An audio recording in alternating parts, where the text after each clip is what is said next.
there. Good morning. Substack's up. Good on Instagram.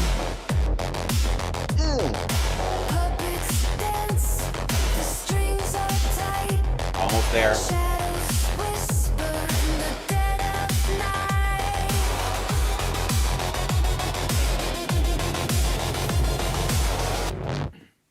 This is some bullshit.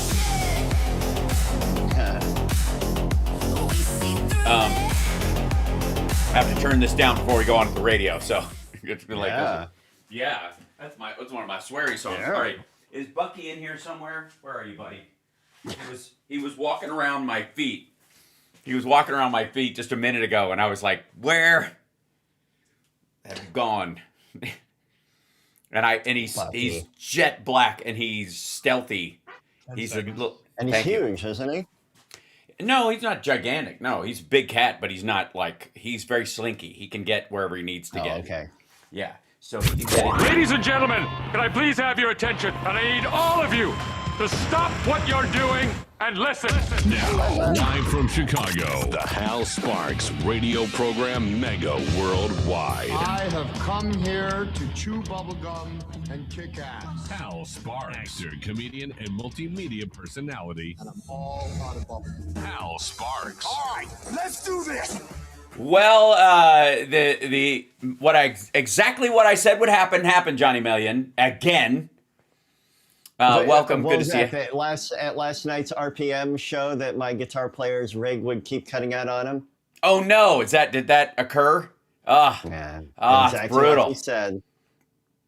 I once saw Zach Wilde injure his monitor guy by throwing a guitar like a spear at him because of that. Hey. Yeah, and I have a Zach Wilde Les Paul. That thing's like 65 pounds. It's like ridiculous. Yeah, and that's chain not strap. I have a chain strap too that I wear on mine. Right, yeah. And I love it. I'm a big fan. It massages your shoulder blade while you're playing. You know, gives that a little extra pressure, rolls back and forth. It's nice.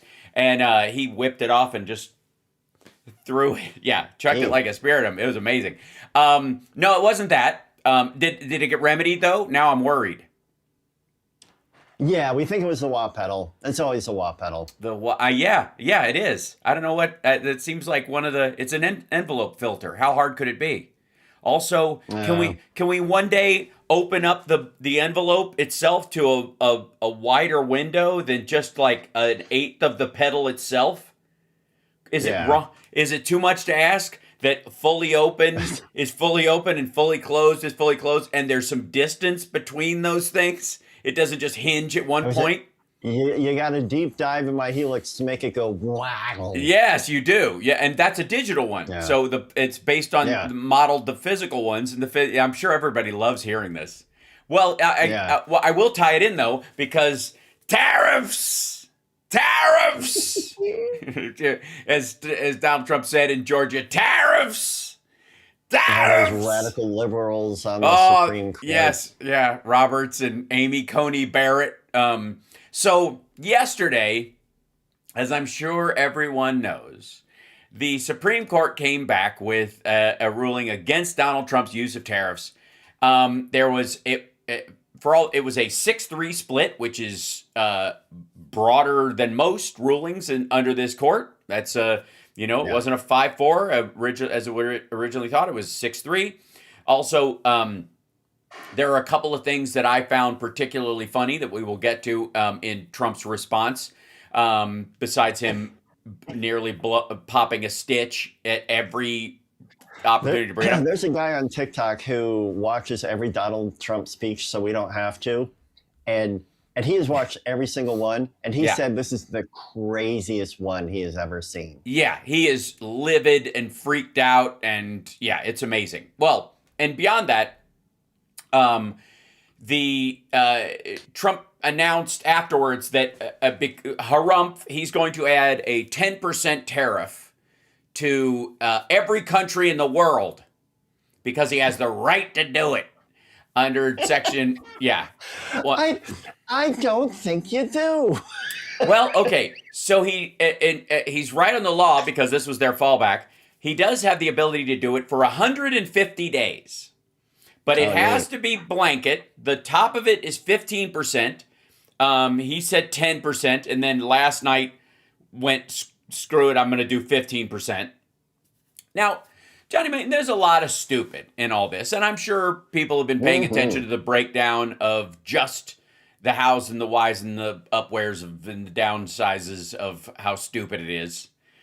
But there's one particular element of it that I find magically stupid. And magic. Yes, right. Okay, so 150 the two fallbacks that he has. One is the ability to do a national security based 150-day tariff, at which time it ends and he must go to Congress to continue it. He can't stop it and then start it again. That's his thing, going to Congress. Right. So imagine how much he's going to yell about this tomorrow night. Tariffs tomorrow at the state, or Tuesday at the State of the Union, rather. So, oh my God, he's got a State of the Union coming up. Yeah, Tuesday. No. Yeah. Oh. So, here's the thing I want to point out to everyone that I've said many times: never underestimate Donald Trump's ability to screw up a free lunch, and the Supreme Court, in many ways, according to the Wall Street Journal and others, were actually trying to do him a solid, bail him out of this stupid tariff policy so that prices would start to come down. Because, specifically, this is why prices were staying up more than anything else. Even as inflation goes down, the material cost of goods was still elevated because of tariffs. On top of that, inflation has decreased. It is not. We don't have deflation or disinflation. We have, it's not going negative. So the prices aren't ever coming down. They're just not going up as fast, which is the direction they've been going since 2021, effectively right after the COVID spike. So this is Donald Trump's genius plan. I want you to work with me on this one and see if you can do the math. So, okay. When you incorporate a 10, now 15% tariff on everything, ubiquitously across all nations and all goods, with no carve-outs, because that's what this would entail, whether he's aware of it or not, that it doesn't vary. It has to be based on an economic, like a shock to the devaluation of the dollar or something. The reasoning behind it has to be national security. And so it has to be worldwide for everything. That the 15% tariff on everything from everybody would kick in Monday, and then it would take a little time for the prices to ramp up in costs from that, because right now we're currently on average about 9%, because a lot of his tariffs haven't been implemented anyways, and that's part of the lie about this thing anyways. So it'll take a little while to build up, but it's got a limit of 150 days, which puts us late July, early August when this comes to a halt, when this finishes, this period, which means that prices will be ramping up in response to this all during that time. And then there is a lag period, because it is the price of imports that they get passed on to the consumer over time, including your purchases in July and August for what would be Christmas. Those prices will continue to rise. I wanted to leave the last S off for savings. What's happening? So the spike in like tariff input, and cost will be around mid August. And the consumer price is a lagging indicator of about 2 to 3 months if they ever come down. If they ever come down, that's the earliest they would start. But it won't even be close to then, right? And it would still be, on the next order of stuff if they sell out of stuff that people don't have the money to buy in the first place. Now, why is that calendar, why is that clock point kind of important this year? The 150 days might have something to do with midterms. Hey, that's exactly right. It is literally Trump could not have created a worse midterm talking point if he had actively tried. Yeah, if he had actively tried. This is... Bring it! It is one of the dumbest, and believe me, Republicans are freaking out everywhere. They were already in trouble. The polling was already showing that they were in trouble for the midterms. But this, on top of every other issue that he's got, especially Epstein files, immigration, areas where he should be winning on in theory, prices, affordability. You don't hear anything about affordability. Tariffs. You don't hear about affordability anymore. Well, guess what, dummy? You just brought it back to the kitchen table. Yeah. That's amazing. We got to take a break. We'll be back right after this. It's the House Sparks Radio program, Mega Worldwide, now with 100% more. Johnny Million, who has a show after the show today. So we're going to... I do a show after the show. That's right. So we're gonna raid you on YouTube and Twitch. So people should follow me there Bend me and over you and raid me, baby. What? We'll be back. Quit. Huh? Stop it. Stop it. This is wrong. No. Oh, God.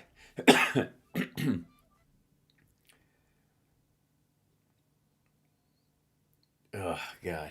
And then, okay, so let me follow up on these stupid things. So,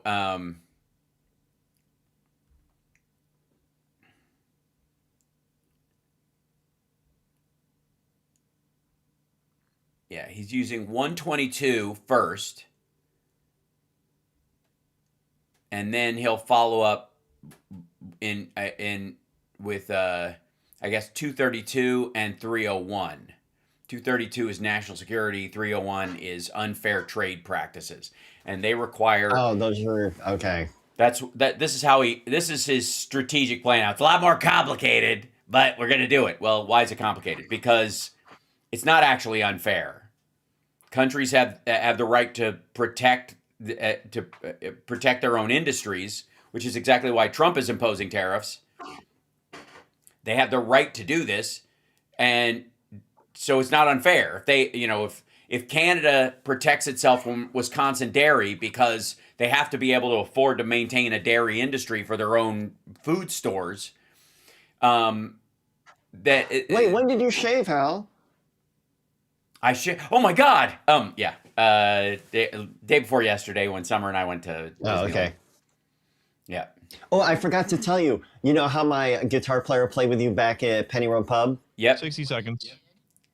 60 seconds. That's plenty of time. Evidently, in 01, you used to have like a box or like a ramp that you brought out to do the lead singer stuff. Yeah. What was it like? It's a ego box. Yeah. Yeah. Yeah. It lights up when you step on it. Yeah. Nice. So they loved it. Yeah. They were like, we've got to get one of those. We got to make one of those. But they called it a Hal Sparks box. Ah. Like to this day, they're like, oh, look, that guy's got a Hal Sparks box. Yep. But like with affection.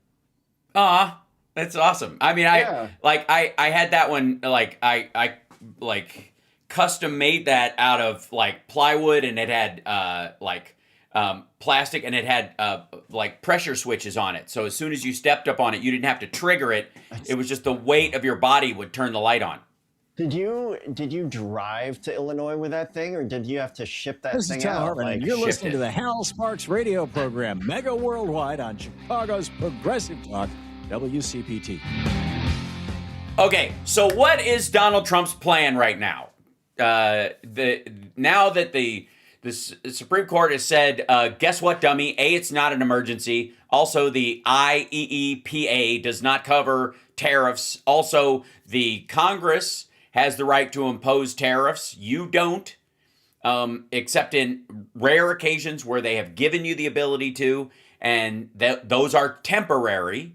Namely, was it 122? Section, what is the rule on it? Section 122, which means that he can impose, which is where he's come from this whole 10, now 15% in 24 hours because he's mad.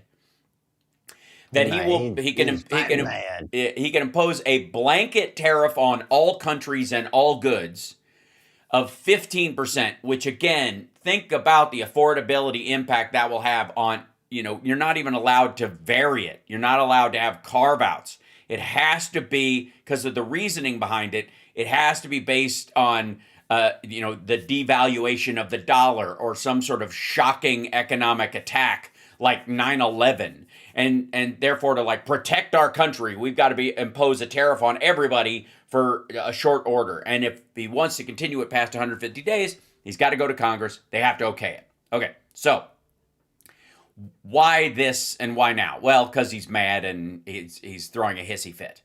But the follow-up on this will be is that he's got Section 232 and Section 301. Section 232 allows him to, for national security reasons, impose tariffs on certain items. A lot of times this is used for steel or arguably it's how the Chips and Science Act has its protections to keep certain things from being exported and to, stop imports so that it doesn't undermine our own industry here in the United States to build special things that we need, right? Because if something's way cheaper, the habit of business will be to buy, just to outsource that thing. And then if one day it's shut off, then you just don't have any anymore. And this has been an issue with magnets, for example. This is going to be the whole reasoning behind why we need to protect. Magnets these It's all magnets. Hey, it's all magnets these days. Hey. Come on, guys. And then 232, 301 is unfair trade practices. Now, this is the argument that Trump has been making all along, right? Is that all these countries have been ripping us off and that it's unfair. They've been treating us very unfairly, right? This is his language, okay? Well, then why not go with 301 in the first place? Well, the reason is because you have to do an investigation. The Commerce Department actually has to do, and the Commerce is under the oversight of the Congress too. So the Commerce Department has to do an investigation of every country and determine that they are indeed being unfair, that they are, doing some shenanigans. There's malarkey going on. And in the process of doing that, they can file this thing, and then they use that in the courts to implement a tariff on goods or a single good from that country or those, whatever a blanket tariff on the country because it's how they handle everything or it's how they're dumping steel like China does, for example. We use it all the time, but it's usually very specific. And so to do that, though, he's got to do an investigation on every single country because if he doesn't, any company that buys stuff from that country can now file a lawsuit and go, this is illegal, and a court will strike it down immediately. And they know this because you have to at least do the investigation, which takes months. That's if you find out something. And the problem that Trump... It seems like there'd be a lot of research involved. Yeah, and the problem that Trump has is that what he has been saying about, quote, us being treated very unfairly by all these other countries is not true.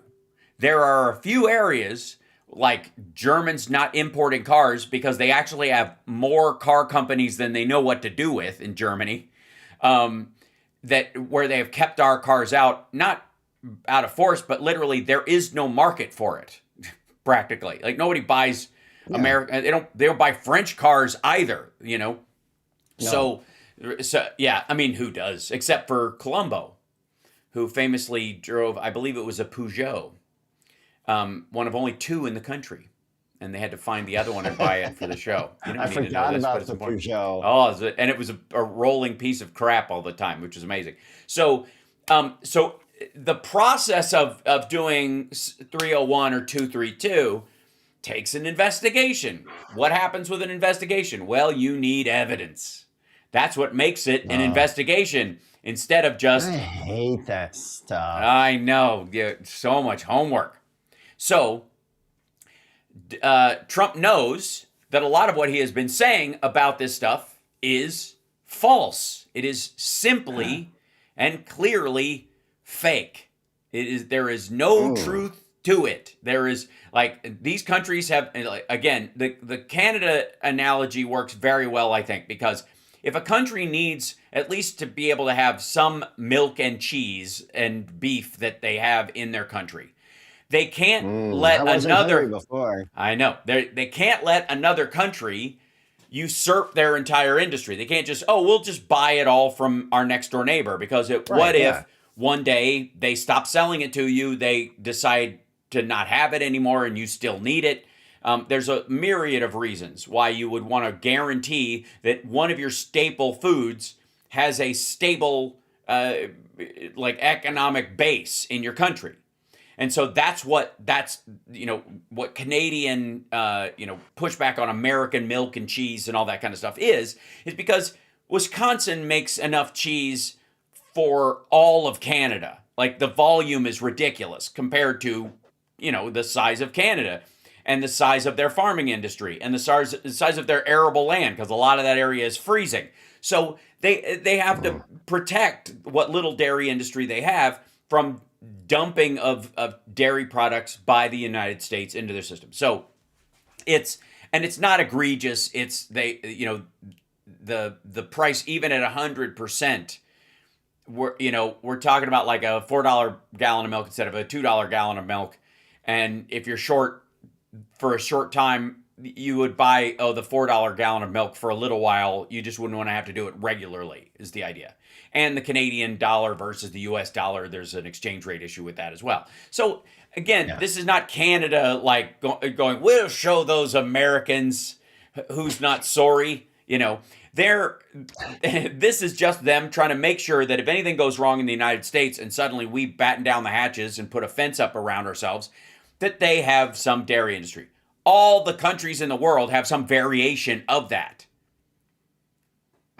The reality is that there are a variation of that national emergency they can put into effect. Well, or one particular area that they have to protect because it's essential to the primary foodstuff of their country, or the primary product that they output. That they've got to keep that industry strong. Otherwise, if it goes, because we, or China specifically, a lot of this protectionism has more to do with how their laws are set up. A lot of European countries set up their laws that it's a ubiquitous internal. That's where Trump is trying this 10 to 15% for everybody. When it comes to like Italy and pasta, if they decided to allow a porous interaction with somebody, the Chinese would sue for untrade trade practices, and then they would dump noodles into the country, and you'd never be able to keep up because of the volume of how much they make versus the volume of how much Italy can make is just absurd because of the number of people and the size of the country. So they know that their entire, country's, one of its staples would be just eliminated in, overnight. So they have to have a genuine, it isn't just attached to the United States, it's attached to anybody selling that particular good into Italy, for example. And I'm sorry I'm using noodles as if that's the primary one, but I already used German and cars and cheese in France and Canada. So, but that's why each country has at least a couple of those things that they know they have to have that staple. And if they were ever to be undermined by an outside importer or an outside exporter that's importing into their country, those folks, if they let that go, they would be left in a lurch if anything terrible happened, if they had their own 9/11 or something like that happen, or that country stopped producing that thing. So that protection goes everywhere. Under that, Congress could allow that as well in the United States, which is how also European countries work. They could allow for a ubiquitous 10% on all countries around certain goods in perpetuity forever. But they would have to pass it through the Congress. The president cannot just create it out of whole cloth. What he can do is temporarily do it for 150 days. And that's what Trump is currently doing. And then if Trump wants to go further than that without going to Congress, he has to prove that either there's a national security threat that is very specific. It's not just, they're buying more, we're buying more of their stuff than we're buying of theirs. That's like our argument with China is like a wholesaler versus a retailer. It's not that they're using goods back and forth. Most of the stuff that's coming out of China is not the consumer goods of China. We're not buying a lot of like rice and soy and and Oppo phones and I guess Lenovo laptops would be the closest thing. We're not buying a bunch of. Oh God, that's what I'm using right now. Oh, that we're not buying their internal stuff to use over here. We're buying the stuff they sell to the rest of the world from the factories that are there. So and then they are repurposed and sold as Dell laptops and stuff like that. So and that's what, by the way, a Lenovo by and large is. It's a Dell laptop that's been copied by the Chinese and sold under a different name. It's the same thing. Anyways, we got to take a break. We'll come back right after this because I want to play a couple of audio drops of how mad Trump is, just so we can all, I guess, enjoy it for the moment. Funny. It's funny. Yeah, Funny. it's fun. We'll be back right after this. Why is that not opening up? What's happening there? Just being a big old jerk. That's fun and funny. 1 second. Tariffs!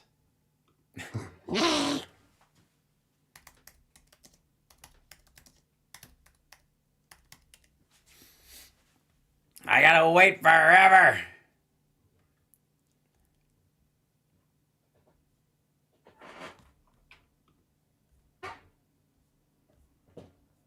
And for the record, anybody who joins in on the stream after the stream, the fart pedal is hooked up. Oh.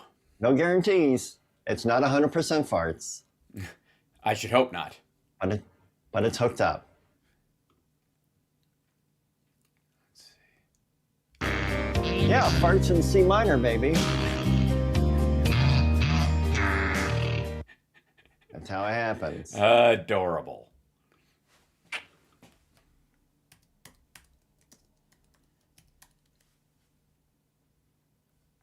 There we go.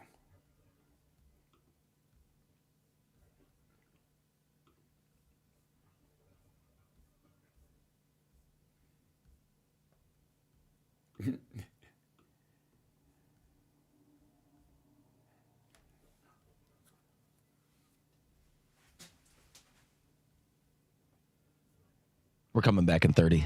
Excellent. Yay.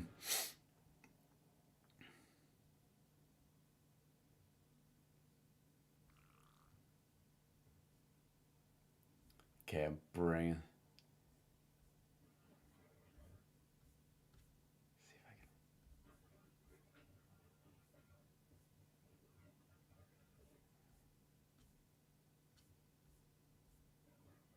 This is Damian Perdue of Think Theory Radio, Saturdays at 6 p.m. You're listening to Hal Sparks' radio program, Mega Worldwide. Now, I know what you're wondering, Johnny Million. Did Trump indeed even read the judge's ruling? The decision? He read the paragraphs. President Trump, you said that you were disappointed with that, but were you surprised with this decision? What you felt when you? I was surprised because I thought that what we did was, number one, according to, I mean, I read the paragraphs. I read very well. Great comprehension. I read everything there is to read, and I said, we can't lose this case. That's my favorite part too. I read everything there was to read. And I said, we can't lose this case. I mean, I read the paragraphs. I read very well. Great comprehension. I read everything there is to read, and I said, we can't lose this case. But we can when judges are political, when they want to be politically correct, when they're catering to a group of people in D.C. Maybe, I don't know what it is, because when you read it, there's no other interpretation. There is no other interpretation. But it's okay. There is, though, because obviously I hate that Constitution. Because obviously 6-3, right? There's no other reason. Yeah, and the other thing is like you can't argue against the minority opinion. He said that too. You can't argue against the minority opinion. You're like, yeah, you can, because they did. I think that's the result, is the minority opinion. That's exactly why the result of that's a big argument loss. Yes, because that's what puts you in the minority position in this. And And also, he's my favorite thing is he is now making up conversations. And smart. He said, I think this means you're allowed to charge us more tariffs than before. It's Carney. Canada said to Jameson, I might want to say it, Jameson, but Canada said, I hope you win this decision, because if you don't win, you'll actually be allowed to charge us, with a little additional work, higher tariffs. Jameson, you want to comment on that? Also, who from Canada, who from the whole of Canada said that nonsense? Exactly. Not a single person. Like it, and it's kind of glorious because this big giant snowy head appeared over northern Michigan. Look, I get you better win this case. I kind of understand spin. I know you want to put a brave face on or whatever, but the background of this, the idea that he's using this as a way of like, we actually won. We actually turned out better. I'm going to be able to give us more tariffs than we had before. This is what I was waiting for. I was waiting for them to shoot this down so that I could do what I really want to do. Said no one ever. Yeah. If this is the better path, why weren't you doing it all along? Now, I know the answer to my own question because it ain't and he wasn't and it's nonsense and all that stuff. But, this is, don't forget, this is his, his response anytime you would hear, well, it's, is this going to benefit anybody? And we're going to keep it going the same way. And you're going to start to see the results in a year from now when all those factories that are under construction right now. You see all the construction numbers are so good. Those construction workers are building factories that are going to be open, including not only AI, which is big, but car plants coming in from Canada, who ripped us off for 30% of our market. Mexico ripped, and we're going to. So, and again, he is now trying to undo the USMCA, which apparently, I don't know, according to some idiot, was the greatest trade deal ever struck, if you'll recall. Yeah. I don't know, somebody brought that up at one point. But he wants to scuttle that now because apparently they've been using it to rip us off. The greatest trade deal ever written. Also, Trump read his statement and as a truth sinkhole post of other countries and companies. Thank you for your attention to this matter. And oh my God, simply, which I he might as well have read say all the time. Finish remarks and take questions. I mean, that's effectively what he did here. So this is the him officially saying, wait for applause. Yeah, right. Hold for applause. Walk to door. Try to pull open. When it falls, pull a stupid face. Which have also been confirmed and are fully allowed. Therefore, effective immediately, all national security tariffs under Section 232 and existing Section 301 tariffs, they're existing, they're there, remain in place, fully in place, and in full force and effect.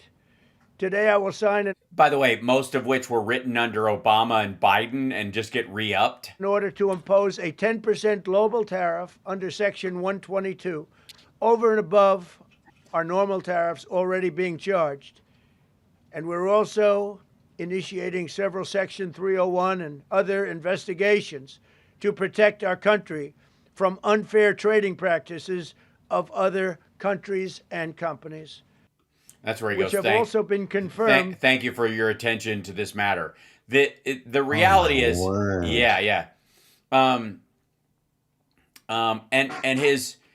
It's curious. One of his big arguments is that under the Emergency Act, he can do a lot of terrible things to countries. He can embargo them and destroy them and whatever. Now, again, under the IEEPA rules, he can do that without Congress. I like to call that AIPA. AIPA. Hey. Yeah. That can only last 150 days, and it has to be re-upped by Congress. So No, you can't do it without Congress. You can only do it within the framework that Congress gave you, no matter what. And this is his interpretation, by the way, of IEPA. Can't charge $1. I would have used 1 penny, but we don't make the pennies anymore. We save money. Can't charge $1 to any country under IEPA. Not $1. I assume to protect other countries. This must have been done to protect those other countries, certainly not the United States of America, which they should be interested in protecting. That's what they're supposed to be protecting. But I am allowed to cut off any and all trade or business with that same country. In other words, I can destroy the trade. I can destroy the country. I'm even allowed to impose a foreign country destroying embargo. I can embargo. I can do anything I want, but I can't charge $1. I got to tell you, like the idiocy here. When I watched this yesterday, I saw it on a, I downloaded a video of part of this speech, and I was watching it on the plane. I was like, this is like watching a monkey try to figure out a Jack in the Box. Yes, this is the kind of powers given to a president in borderline times of war, in the kind of situations where it leads up to an attack on the country, where there are asymmetrical attacks going on, and you have to respond to it quickly before Congress can get on their feet. That's why you can embargo them. That's why you can cut off all trade temporarily. You cannot establish financial policy, though, and circumvent Congress in the process. That's the point. It's like, I can declare war on a country, I could do a short military action, but I can't negotiate, an entire upheaval of our, of where our naval ports are without having to talk to Congress. What? Okay, first of all, the administration, the president is the presiding member of the administration. He is the executor of the administration. The administration, Congress creates the laws and they administer them. They oversee their implementation properly. I have no idea what you're talking about. Neither does he. So you're in terrible company. A good company? Man. So, and of course, it's painful to it's like saying I could nuke someone by using the football, the thing they carry around, but I'm not allowed to transfer all the Epstein documents to a safe location so that nobody can ever find them. That's the same argument. And Trump, of course, was trying to be a good boy. I was very modest in my ask of other countries and businesses because I wanted to do, and it's very important, I wanted to be very well behaved because I wanted to do anything, I didn't want to do anything that would affect the decision of the court because I understand the court. I understand how they are very easily swayed. I want to be a good boy. I wanted to be a good boy. What is his problem, man? I think a deteriorating brain, and that previously did not understand these topics at all. Anyways, I have to say, Lutnick is standing behind him at these remarks the entire time, and he laughs. Lutnick has a tendency to laugh at awkward, Epstein-related kind of gross moments, and it's creepy. And he has a tendency to kind of shrug off almost everything, largely because he's a billionaire and feels like he will never ever get caught up in this stuff. Like he feels. I feel like Lutnick is, as part of the administration, his whole goal is to create a plausible deniability wall around himself, or make the presidency protect him from anything that he does while he's in there, and he feels like he has. So he just is a chucklehead the entire time he's there. But in this particular instance, and this has to do with, I think, like Trump freaking out about this and being angry and yelling at everybody, especially any of his economic advisors who said this would work or have been telling him that they're going to rule in his favor, maybe. And Lutnick sounds like one of those guys. Sounds like he would yes man him a bunch. Yeah. that it like he was livid, like and Lutnick is just standing there stone faced the entire time. I have never seen that before. Then there's this moment where Trump walks into the governor's breakfast, and he had just been handed a piece of paper that says, and somebody whispered to him, and he went, "So it's a loss then?" Oh my God. Well, thank you very much, everybody. Thank you very much. And I guess we're going to be asking the press to leave. And that way we're going to talk very candidly. So he just basically screamed at everybody for the next hour about this. Tariffs! Candidly. And he talks like Jiminy Glick. He does. Why? What? Why would you do such a thing? And of course, we'll after we come back, let's take a break, because as much as he acts like this was a win, it clearly has been stressing him out. He was planning on funding whatever, and cutting the deficit and funding whatever he was going to do with this tariff money. He thought this was the magic bullet. Somebody in his circle had told him this, and he was very, very disappointed, no matter what he says, to find out that no, not only is it not going to be enough money to pay for the deficit you've created by far.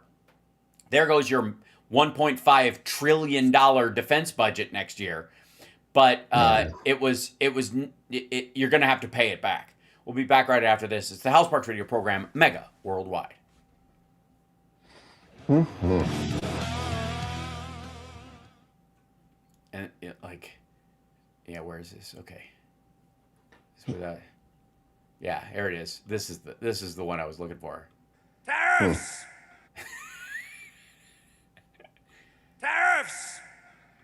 When is that from? That's from him in Georgia.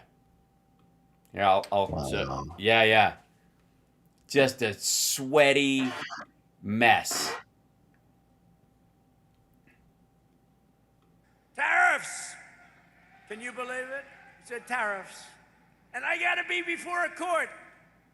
Can you believe it?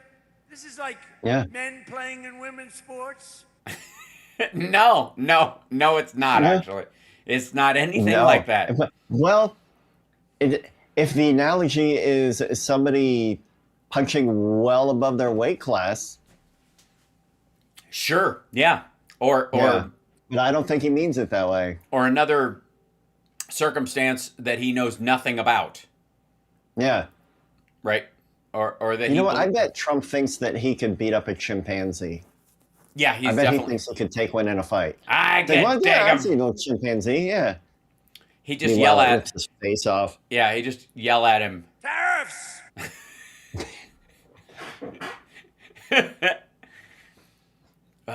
What a douche. So,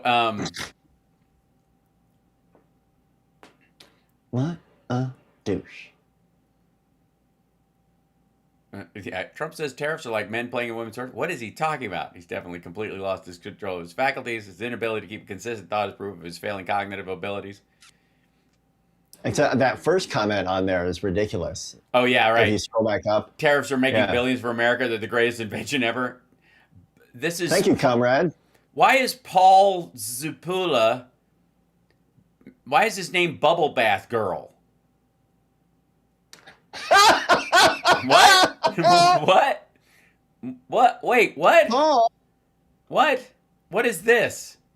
What is Bubble Bath Girl? What is coming back in 20? Thank you. That's my moniker. I'm pissed. Bubble Bath Girl. Ask anybody what they fucking call me. I'm Bubble Bath Girl. He's verified as Bubble Bath Girl. Yeah, he is. Oh, yeah. Don't forget. Now let's get back with Hal Sparks' radio program, Mega Worldwide. So obviously, tariffs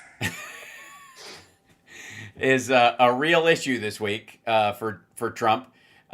He He was speaking in Georgia right before the, he got word. Okay, let me tell you something.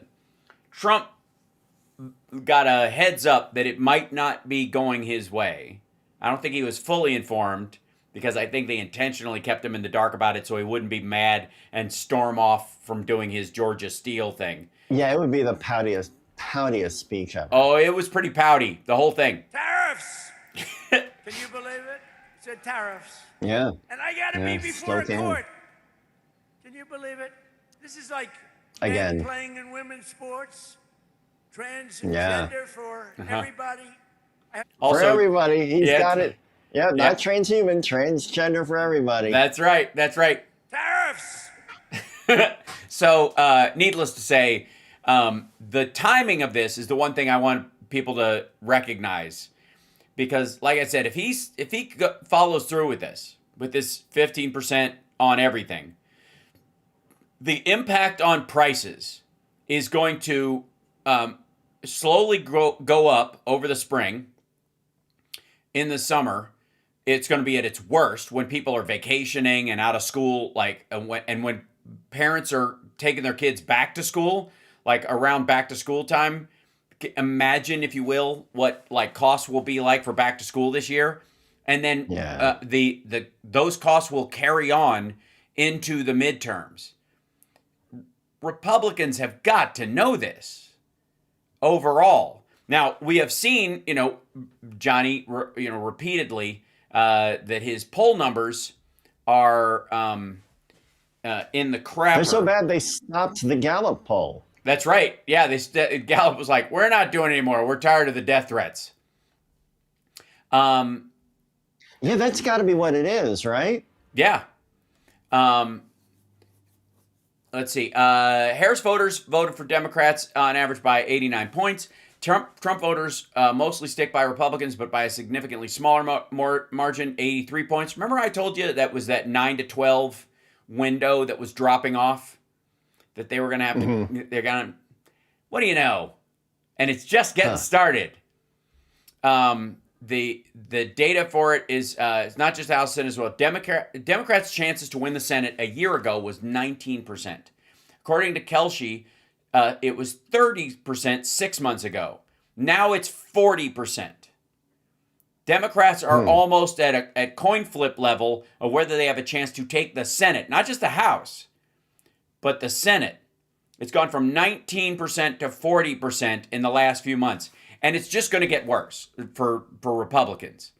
Because this, I got to tell you, Trump has been, lately, one of his big things that he hammers about is affordability. They don't say affordability anymore. You don't even hear affordability anymore. And like I said, he just brought it back. And I gotta say, if you're a Republican right now, you have to be freaking out. Whatever they are blackmailing you with is not worth it. Let everybody see you in that outfit. Let everybody see you cheating on your partner. Let everybody see whatever it is. Just get out from under. Yeah, see, I don't think so. I don't think that. You think they've taken the money and they've already spent it? No, I think. Oh, you mean the Republicans themselves, not Trump? Okay, yeah. Whatever Trump's got on them, I don't think it has any weight compared to what will get them reelected at this point. I don't know. Hold on, let me see if is this the one where we inherited a mess with high prices and high inflation. And we've turned it around and we've made it great. And they don't mention, like I said before, they don't mention the word affordability, Kelly. They don't mention, I haven't heard the word in 2 weeks because they can't get away with the gig. It's all a con job with them. Airfares, hotels, car payments, rent, sports events, groceries, everything's down. No, it's not. Everything's down. Dairy, eggs, potatoes, so and who chicken. Believes him? Just the ding-dongs with the hat? Who believes him? I don't know, but I love potatoes and chicken, though. Potatoes and chicken. Let me hear that again. Eggs, Potatoes and chicken. Core inflation is now the lowest of any time in more than 7 years. Yeah, he's hammering this, and I got to tell you, it's a loser. There is no potatoes and chicken. Potatoes and chicken. Things down: dairy, eggs, potatoes and chicken.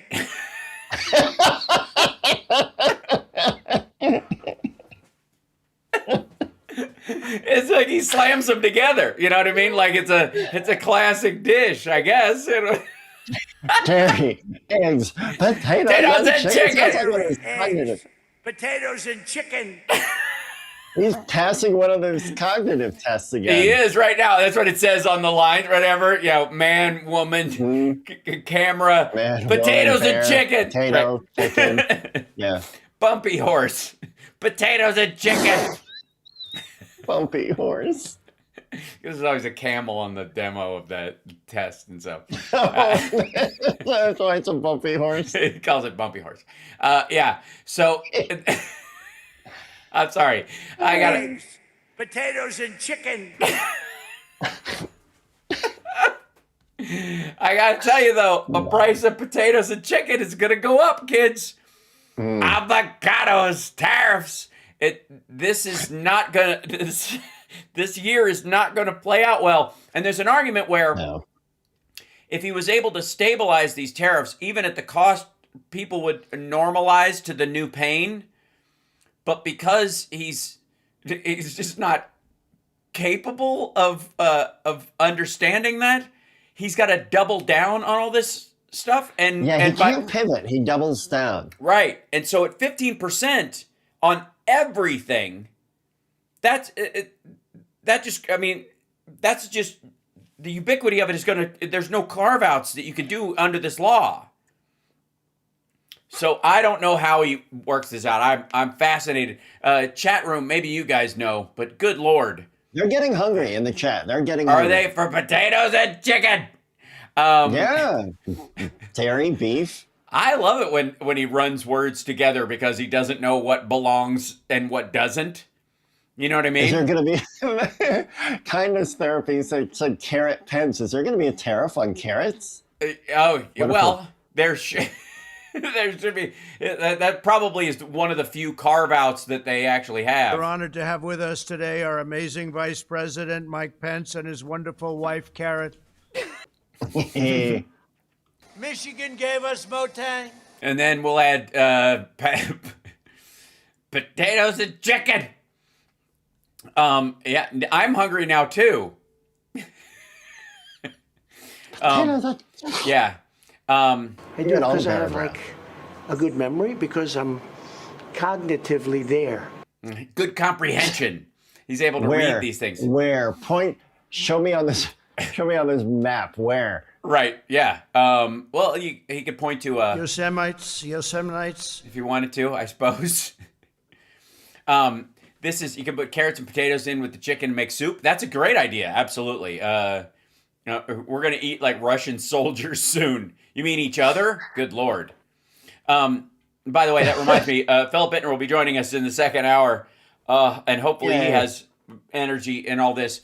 I will say that I had a whole second thing planned to talk about today about the whole Candace Owens, Erica Kirk thing, because at some point I gotta catch you up on this thing, Johnny Million. I am so confused by Candace Owens. I thought I knew what was happening there, and now the clips I see, it's like I'm taking crazy pills. Well, then you haven't. That you're seeing it exactly as it is. Now, let me be abundantly clear. I believe that the legal system should be able to play out, and I think Tyler Robinson has been arrested and charged and is going through court, and he is, as is always in our system, innocent until proven guilty. But, on an opinion level, it seems like the case is pretty rock solid. I don't see any reason for any kind of, big, deep conspiracy. But I have to tell you, I am personally enjoying watching these people chimp out on each other's faces all over the maggot interweb. We're chimping out. Yeah, the recent one. So we've gone all the way from, she was insufficiently grieving and probably didn't ultimately care and was lusting to take over TPUSA to she was 100% behind it, flew in that day, might have even been the rifle person at this point. And now, apparently there's this backstory that Erica Kirk, allegedly, according to a girl who was 15 at the time, was grooming a 15-year-old girl when she was 25, when Erica was 25, and that she's been into ladies, and of course on the right wing you can't be you can't be anything but trad wife or trad husband until you aren't anymore. Could you say this? Could you tell me this? I know we're at a break, but you got to tell me this story slower. Oh yeah, I will. Thank you. Yeah, I'll be right. We'll be back right after this. It's the House Sparks Radio program, Mega Worldwide on WCPT Radio, Chicago's Progressive Talk. I can feel it, darling. All right. There's, I see Phil, but I don't see his camera. But we will put him in the thing. And with the thing, okay. Put him in the thing. There we go. All right, I've already got a question from Ed's 3D Tech, because that's how he rolls. Cool. Phil, we don't see, I just see a black screen. Yeah. It's okay. I don't see color. All right. On that note, I'll be right back. Oh, okay. All right. I'll just be by myself then during this. All right. This breakdown. Hi, everybody. Go. Yeah. Now okay. You should see me. Okay. Yeah. Hold on one second. I'll bring you in, even though Johnny has stepped away. Well, here we go. There you go. Hey, and you've got power. For now. Yeah. Oh, shoot. Actually, hold on. Are we in a break? Yes, we are. You could swear if you want to. Quick second. Okay. No. I'm going to switch my internet. Mm-hmm. That's fine. Pop out and pop back in if you need to. Yeah. Come on. Now I'm alone. Hi, chat room. You know what? Screw these guys. I want to be with the chat room. You guys are here with me.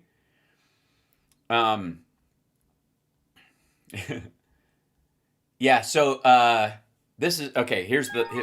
All right, they're back. Hold on. Whoops, went back up. Yeah, give me 1 second. No, I switched it to my mobile hotspot because we have power right now, but we've had power for the better part of the day, which means it might go soon. Right, it might go at any time. Yeah, exactly. Yeah. So I switched over to my cellular service. Gotcha. So this is the whole breakdown I did of the Candace Owens thing with Erica Kirk. Apparently grooming this. Okay, so here's this for Johnny in the couple minutes we have. Here you go, Johnny. This is as slow as I can do it for you. This is the current catch-up. Now, for those of you who don't know, it is not enough. It's not enough for that a liberal somebody killed Charlie Kirk for them. It's not enough. It's got to be a deeper plot here. And Erica Kirk apparently is now behind it or whatever. And the reason is she was a closet lesbian and she was grooming teenagers and she ran a sex trafficking ring in Romania. Love it. But that has nothing to do with the Tate brothers going there to hang out and something about potatoes and chicken. All right, so this is all right. The story gained traction in February 2026 amid Candace Owens' ongoing feud with Erica and TPUSA. Now, remember, they had a powwow. Allegations originated from viral screenshots of purported text Instagram messages, including compliments on this girl Jillian's appearance. This girl, they call her Jillian with a J or a G, but it's back and forth. She called her beautiful, referencing her lips or her eyes, or phrases like dime piece, like she's all right 10. Now. She's a 10 piece of ass, which is what dime piece means. Intimate jokes, sexual references. This girl was 15 at the time, and Erica Kirk was 25. Holy crap. She said at one point, "I want to see your lady parts." On Valentine's Day, on Valentine's Day, she sent her one that was a picture of coming back in town of Nemo, and it said, "I want to celebrate Valentine's Day by touching your butt." Possessiveness about her friends, sending gifts, like she sent her chocolate covered strawberries. We'll dive in on your own time. It's Yeah. woof.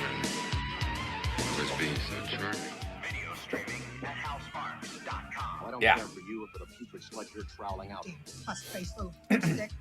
progressive talk. Might be a good time for you guys to give up. Welcome back, and thanks to Philip Ittner for joining us live from Kyiv. And Johnny Million already has questions from the chat for him, so we're going to dive straight in because, we've had some. You got power today, Phil. It's warm enough where you don't have to wear a hat indoors, which is good. But I'm going to treat our time as if it is limited, just in case, because of what you've been through lately. So, let's jump straight into the first question that Johnny already has, and then I'd love for you to give us sort of an update on the last 48 hours or so there. Yeah. And it's an important day too. So yes. Well, we're on the verge of an important anniversary, so we'll talk about that a little bit later. But I'll answer any questions. Mm-hmm. But sure, this is from Edward Brayman. Before we get into them, I have not been watching the news a lot. I'm actually living life. Right. Well, living life, doing the episode for this week, but additionally also preparing. I really can't go into detail about it, but I may be going to the front lines for a few days. So, gotcha. Okay. Holy guacamole! I have to be careful about what you say. I can't say exactly where I'm going and what I'm doing, but I'm preparing with my body armor and packing, individual first aid kits and the stuff you do before you go into a combat zone. So the caveat is I will answer these questions as best as I possibly can, but I have been distracted. Gotcha. So let's go. All right. So I hope I don't ask this question poorly. This is from Ed's 3D Tech. Can you ask Philip if Vatinsk had a smoking accident, and is it 201 square kilometers reclaimed in Ukraine? Okay. No, I can't. Yes. Okay. Yeah. The Ukrainians have been hitting inside of Russia significantly over the last week, 10 days or so, due in no small part to the fact that for some reason, and we can explore this if you'd like to, but due in no small part to the fact that Starlink has been shut off to the Russians. For some reason, Elon Musk has decided to block their Starlink inside the Russian Federation. I have my own speculation as to why that might be, and it might have something to do with the Epstein files. But nobody really knows for sure. So for some reason, he made that because the Russians have a copy of everything. Ukrainians. Yeah, or our intelligence has got some stuff and said to them, what would be really good is if you shut off all the Starlinks. Yeah. Whatever Western power may have been able to do that because Musk is in a kind of compromised position. Right. I'm speculating. But regardless, whatever the cause for it, the fact that the Starlink system has been shut off inside Russia has been a real detriment to their defensive posture. Right. And the Ukrainians have been taking advantage of it, and they have been very aggressive. Yeah. They have hit a lot of fossil fuel and petrochemical refinement and storage facilities. They have hit a number of anti-air systems within Russia, and I don't think those two things are. I don't think there's a disconnect there. And then the other part of the question that he had was oh wait. Did I say it right? Is it Vatinsk or is it Vatinsky? Did he have a smoking accident? Yeah, no. Vatinsky, Yeah, that's there. This is the longest range flamingo strike so far. Yeah. That an Iskander missile hit the factory in Vatinsky. Yeah. And the Iskanders are a plague for Ukraine. I mean, they're really mass produced, and they send a lot of them over here, and they have a decent sized warhead. And so, yeah, this is what I was saying. But then he had Ed had a second part to his question. Yeah. Oh yeah, and he said, and is it 201 square kilometers reclaimed in Ukraine? In the Pokrovsk sector. Apparently, I don't know if 200 kilometers is the right number. We've had a lot of numbers floated, but the Ukrainians have been on the counteroffensive in a lot of parts of the Eastern Front line. Pokrovsk, not least of them, which is strategically important.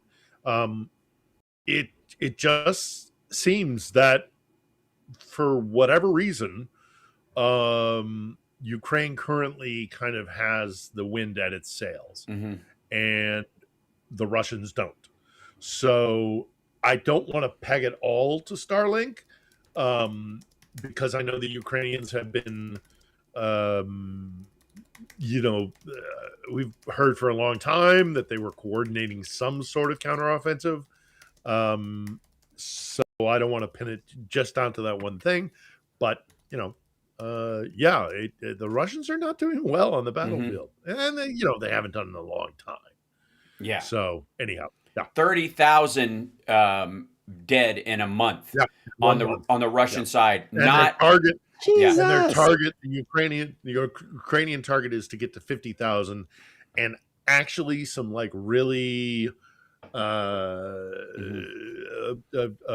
of objective observers of war and warcraft are saying, they could get to a point by the end of by the beginning of spring, maybe the end of spring, they get to a place where it's 50,000. That's their target. The Ukrainian target is 50,000 dead or wounded Russian casualties every month. And these guys, these outside observers, both pro-Ukrainian and kind of objective. Of course, the pro-Russians are kind of poo-pooing it, but they want to get to 50,000, and they might be able to do it. Yeah. I mean, there is no other ploy from the Russians that I see tactically other than continuing to throw people at it. And they are scooping up Africans and putting them on the battlefield as fast as they can to try and lower the cost of native Russians. But which is just brutal.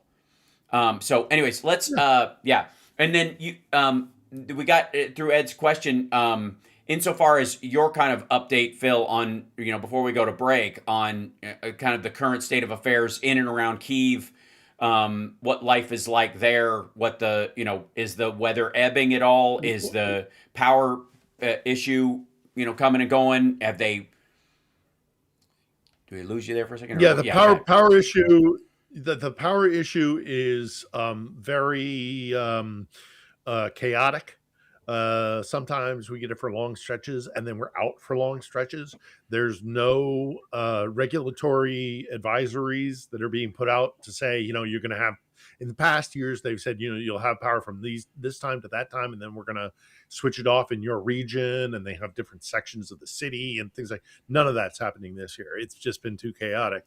So you never know when you can lose power and for how long. So we all power up our power stations and our Echo Flow solid state power things, and hope we can make it from one break in power to the resumption. Right. The streets are treacherous because a lot of people who work in municipal in the municipal kind of aid structure, the civil engineers and what have you, are being they're being moved over to trying to maintain the energy flow and things like that, clearing debris and letting new substations and getting power, which means that the streets are very icy, which is unusual for Kiev. So people are falling down, people are taking injuries, buildings have burst pipes. that never get addressed, and so the water has to be shut off completely because if a thaw happens, then you get flooding. And as I say, municipal workers are a limited resource, and they can't get to everything. Right. And so there's a secondary and tertiary effect to what the Russians have been doing by attacking the electrical, heating, and water infrastructure of the city. I have another very important topic to talk about, but I think we're probably limited in time, so I'll talk about it when I come back. Yeah. But basically, touch on it, we are looking at the 4th year anniversary tomorrow of the beginning of the full-scale invasion, and I'd like to talk about that. But I'd also like to talk about the fact that suddenly there are a bunch of international news organizations that have showed up. They'll be here for about a week. They'll talk about the anniversary, and then they'll go away. Right. I am disgusted by that. So I'd like to really dig in.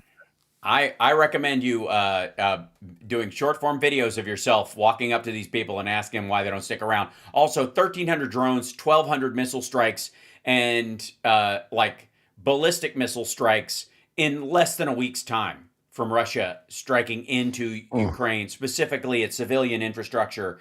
All during talks that Trump says are going very well. We'll be back right after this. It's the Hal Sparks radio program, Mega Worldwide. Subscribe to On the Edge, which is Philip's show, and Johnny Million's show. It's Johnny Million. We'll be back. It's. Dun, dun, dun, dun, dun, dun, dun, dun. You know that was the original title of Monty Python's Flying Circus. That's right. They never. The joke was they would never get to say the title. He would always die before he got the chance to say it. And then they had already shot a bunch of it, and somebody said we need a title. And Eric Idle is the one who came up with Monty Python's Flying Circus. I've been watching a lot of Police Squad lately, and it's the same kind of thing with like this week's guest star is William Shatner, and then they kill him. Yeah, in the first shot. Yeah. Which is where Kimmel got the whole... This week's special guest star. Yeah. Where Kimmel had to, like they always were bumping Matt Damon. Coming back in time. Yeah, that was so fun. Yeah, it's great stuff. Thank you, Chicago. Now let's get back with Hal Sparks' radio program, Mega Worldwide. So yes, tomorrow is the anniversary of the full-scale invasion by Russia, the special military operation that failed miserably to be a 6-day war and is now dragging on into its 3rd/4th year. 4th year, we officially? Yeah, it'll be 4. I've given 4 years of my life to this conflict. Yes, you have, and I'm proud to have played what little part I can in bringing your voice to as the people that we can. I appreciate it through the show, and people need to hear it. So speak to that, and then I know there are another couple questions as well that people have. Yeah, I mean, I to the audience listening, you're going to see on all the major networks. CNN, Fox, ABC, CBS, whatever, all the legacy media guys. You're going to see them on your screens for the next few days. Maybe you've already been seeing them doing reports out of Ukraine. I'm still on, having been a member of the industry for decades. I am on social media with a lot of these people, and they're posting things like, "Here I am in Kyiv," and I'm like, yeah, well, welcome, and I don't want to be too, critical of this. I'm glad they're here. I'm glad they're marking the 4-year anniversary. Right. But this is something that is so important historically, and is such an important story, and such a disgusting, awful story about the war crimes that Russia's committing here. And the ramifications of what happens should Moscow succeed here, or if Kiev gains its true independence and sovereignty, what that will mean for the globe. And to just fly in for a week or two, you're going to see Clarissa Ward on CNN. Mm-hmm. You're going to see Greg Palcott on Fox News. You're going to see, these guys, but they parachute in, and then they stay for a week or two, and then they leave. Mm-hmm. And this story is so much more complex than a 2-week fly-in. It's the legacy media, the corporate media, whatever name you want to give to them. They don't have bureaus here. They don't have a permanent presence here, and those of us who have come here and for whatever reason and whatever resources we use or have access to, or whether it's Patreon or, I have some passive income. So I decided to spend my own money to do this, but it's because we recognize the importance of this story, and these major networks are going to come. They're going to do cursory, just surface level coverage of one of the most important wars that will ever happen in any of our lifetimes. Is, I think, an indictment of my former industry, and I know they're going to do this because I see them putting pictures on social media because I'm subscribed and we're friends and all the rest of it. And right. I don't necessarily blame those individuals, the reporters and the cameramen and the producers and what have you, who are actually sent here to do this. I blame middle management and the executives, and they have destroyed modern Western journalism, the fourth estate, and this is a story that needs to be covered better than just when there's an anniversary. So it's very frustrating to have them kind of jaunt in and jaunt out, and the rest of us live here getting shot at and being surrounded by human suffering on a daily basis. And I think the American people, the people in a Western English language society, should know what's happening here, because Moscow is doing an awful lot to control the narrative, and unless we push back on it, they're going to be the ones that are drawing out what the story is. And this week's episode that'll come out tomorrow on the actual anniversary is with a guy who also does this as well. Jonathan Fink from the Silicon Curtain channel on YouTube and other podcasts has been covering this story, and has been, lived in Russia and studied Russia for many, many years. I don't discredit people who, don't know everything about. I'm 30 years in studying this part of the world, and I'm still learning. But this kind of just cursory narrative that is being put out by a very ineffectual media, I don't think does service to the audience, nor does it do service to Ukrainians who are fighting for their very existence and basically trying to protect the Western liberal democracies from autocracy coming out of Moscow that, should it be successful, will lead to more autocracy, included in our own country. So that's my little. Who disagree? Who disagrees with you? Vladimir Putin, who said this week he did an address to the peoples of the world, and I'm sure I don't have to tell anybody that it was magic. He goes, "I want the ordinary citizens of Western countries to hear me. You are being persistently told that all your current difficulties are the result of hostile actions by vicious Russia, and that you must pay for the fight against a mythical Russian threat out of your own pockets. All of this is a lie. The truth is that the problem you are facing now are the results of years of actions by the ruling elites of your own countries. Their mistakes, short-sightedness, and ambition. They do not think about how to improve your lives. They are obsessed with their own selfish interests and excessive profits." Now, a couple things. One is hooey. Secondly, talk about being so self-centered that you actually. He's so deeply concerned about the well-being of the Western world. I know. I'm not used to being somebody caring so deeply.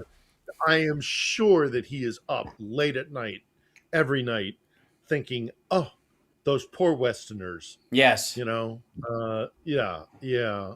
I mean, what a load of baloney. Yeah. And it's so obvious what he's doing. And he knows. again, we've spoken about this over the last 4 years, you and I, Al. Yeah. One of the things that the Russians are extremely good at is they study us. They know us. They know us better than we know ourselves in some ways. Now they have some blind spots that are critical to them that they will never understand, and that is things like freedom of speech and assembly and the rule of law, and Russians like Putin, which is unfortunately. It's not just Putin. There is a large section of Russian society that are cynical and just deeply distrustful of this idea of democracy. Yeah, and surely it's all a sham and everything is bunk. But so they'll never quite get that part of us, but they do know how to drive a wedge between us. Yeah. And so he's not speaking to his own people when he said, I mean, obviously he's not speaking to his own people, but he's speaking to a Western audience that he is so cynical about that he thinks he can, drive these wedges and widen these cracks between us, because the Russian objective has always been, throughout its entire history, actually, but most notably since the Soviet Union, the fall of the Soviet Union, the Putin era, divide and conquer. Divide and conquer. So if you can get Westerners to say, well, I mean, obviously it's this, or obviously he's playing into the distrust we have about government because of the Epstein files. He's playing into the distrust we have of our intelligence agencies, or our military industrial complex, or the wars. I mean, Iraq is an easy place to start with. Right. He knows what divides us, and he is trying to drive that wedge. He doesn't care about the West. He cares about destroying the West. Right. He cares, all the virtues that he is signaling there in that speech, disregard the fact that we may not do it right. We may fail all the time in our aspirations to be a stronger and better nation than that beacon on the hill. Right. But at least we try. And that's why I do the Lincoln quote at the end of every episode of On the Edge. What the Russians have never understood, and to this day don't, is that, we are flawed human beings, and we are working in a system that is far from perfect. Right. But at least we're trying. What Russia offers as an alternative is to say, don't even try and be better, just accept that all relationships are binary. There is power and lack of power. And if you are the ruling elite, then you are there by your own strength of will and by the aggression that you have, or the willpower that you have. But that things like a vote or recourse to a court of law, those are false narratives, and the West is full of it. Right. And they've said that since 1855, when Lincoln wrote the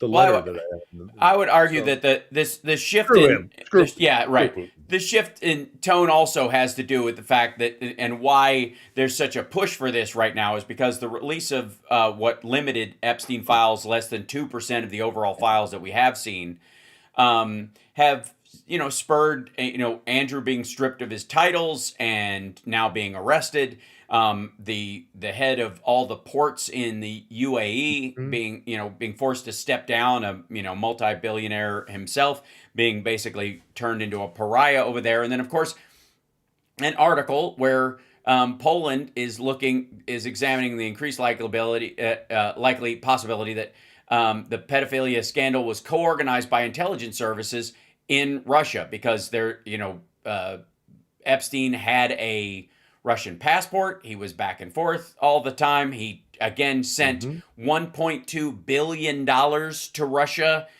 in the 2 weeks leading up to his quote unquote death.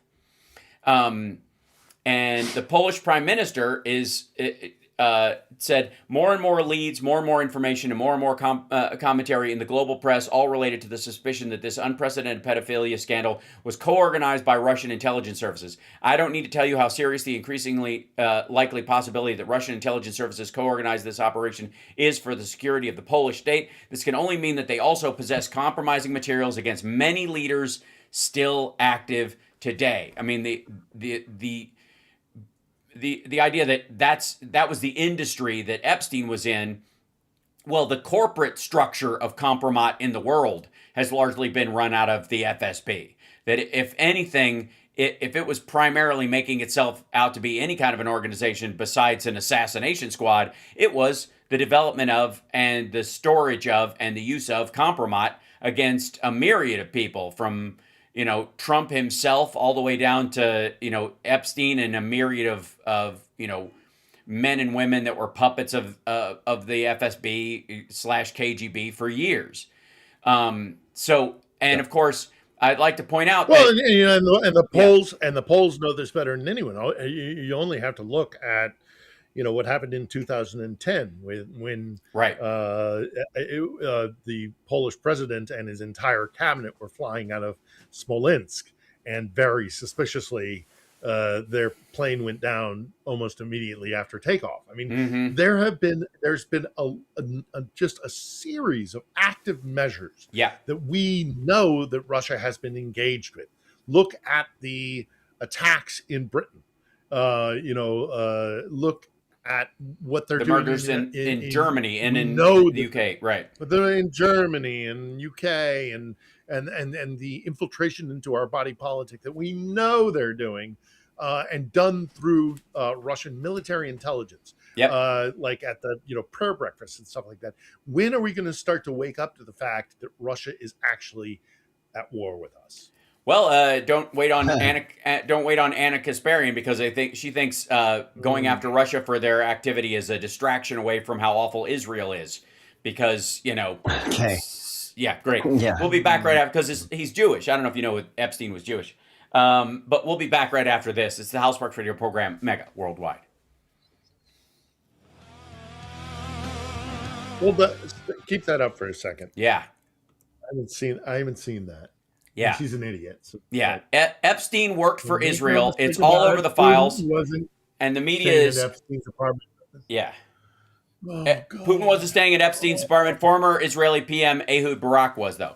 Okay, first of all, maybe he would have stayed there if he was ever former president, but ever since he became president in the first place, he's maintained control of the country and has never left for any meaningful reason other than to, shake hands with Xi Jinping and Donald Trump, who, by the way, can I just point out the fact that both Donald Trump and Xi Jinping have both gotten physically sicker after physically encountering Vladimir Putin? Coincidence? Right. I think not. Thanks, Chicago. Well, and the fact that they are look, what's happening in Gaza and Palestine and Israel is our an ongoing tragedy, right? It's of course it is, but to ignore that for 4 years Moscow has been engaged in a genocidal colonial war against Chicago's Progressive Talk. We let it happen by not supporting Ukraine. That's a problem too. It is, absolutely. Welcome back. I'm sure we got more questions, Johnny Million. Do we not? We do. Yeah, we do. Yeah, this one's from Connie Kelly. Ask Philip how Hungary blocking the EU loan to Ukraine until they can get Russian oil again is being seen in the Ukraine. Well, no, Ukraine is well aware of Orban, and Orban has screamed up and jumped up and down and screamed about the transition of oil that Hungary has relied on, I suppose, and their self-interest in concluding this war so that Russia can start pumping oil into Hungary is nothing new for Ukrainians. So, look, there's no love for Orban here, and everybody's hoping that he loses in the election. And I'm not an expert on Hungary, and I've spent some time there. I've covered it a little bit, but let's hope he does, because Orban is a jerk. So he can cry all he wants. Ukraine is facing far greater threats than Orban being an obstructionist within the EU, and the EU is also waking has woken up to this issue, and they do things like, the EU has in the past said to Orban, unless you do X, Y, or Z, mostly for releasing money to provide defense for Ukraine, we're going to kick you out of, or we're going to nullify your vote in the European Parliament, which would be not a good thing for Hungary, and many Hungarians would not like that. So Ukraine's not really worried about Orban. He's an annoyance, but they're gonna look. At the end of the day, the Ukrainians are going to fight if they have to do it alone. Right. Also, the Hungarians don't have the kind of impact on the European economy that they can throw their weight around and actually drift stuff. They really are a very small player in this. They're noisy, but ultimately Turkey is probably the biggest financial player that requires, keeping an eye on them because of their control of the Black Sea path, and because their entire economy is run on U.S. dollars right now under the table, but also because it is just enormous. Like they as far as the money going through there, whether it's from petroleum export transit fees to the outlay of the country itself, or its control over funds that transit through the Middle East even, it's an enormous player. I think people have written off Turkey for a very long time, but their leader is much more, I guess, he pushes back on Trump a lot more than almost any of the other European leaders, to his face, which is very curious. Trump is tiptoes around Turkey more than anybody else. It's very curious. Yeah. Yeah. So do we have another question, Johnny? We do. Yeah, okay. This one is from CRL 3232. Are the North Koreans still a part of Russian forces? Yeah, they are. North Koreans, Africans, I don't think there are any Chinese soldiers. There may be Chinese officers, Iranian technical advisors when it comes to drones. On the Russian side of the equation, this is already an international war, which ticks off a lot of Ukrainians, because they're like, hey, Russia's already making this an international conflict. Why is it that our Western partners are so reluctant to throw in? Moscow's already crossed that line a long time ago. So yes, there are still DPRK guys in there. There's a whole. We did a great episode with Philip Abujaya, who is an African correspondent, talking about the flow of not only fighters from parts of Africa, but also immigration. The Russians facilitating illegal immigration into Europe to put pressure on society, to put, kind of immigration pressure on Europe. So, this is already international. This has been international for a very long time. And we've stuck our heads in the sand, especially the United States, but Europe kind of started waking up about 2 years ago.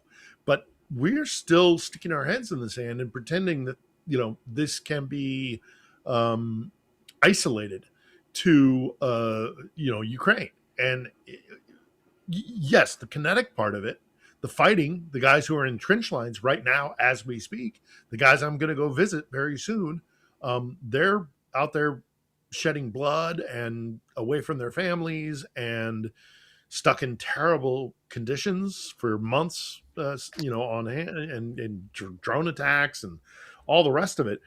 But this is global. This war is already global. Yeah. And, there's covert activity, there's espionage and assassinations and, malign financial, efforts.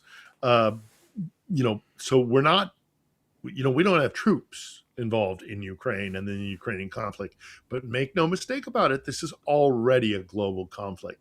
And arguably, in my mind, and I admit I'm biased, the more important one than what's happening in Gaza. And I know people will get upset with me by saying that, but people have fought over that stretch of land in, the Middle East for centuries. And I suspect will continue to do so.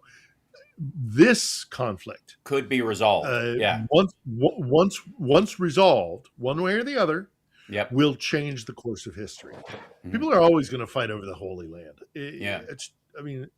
I hope that's not, an absolute truth. I hope for peace in the Middle East, of course. I hope for respect for the Palestinians, and I'm not a huge fan of the IDF, but Israel has a right to exist. But what happens in Ukraine will change the course of history.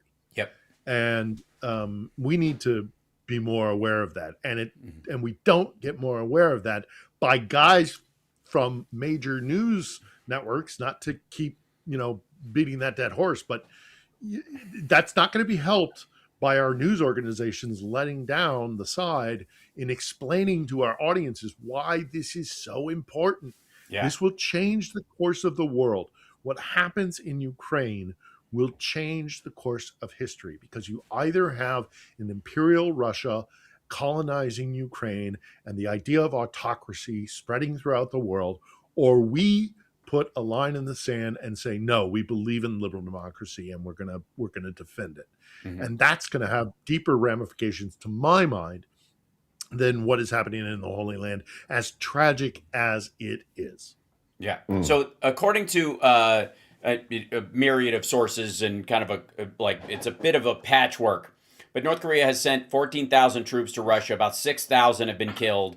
A bunch took their own lives, and then only 2 have been taken prisoner. Now, those are 2 that are admitted to have been taken prisoner. And a lot of the Ukrainians, especially people, are defecting or they're surrendering.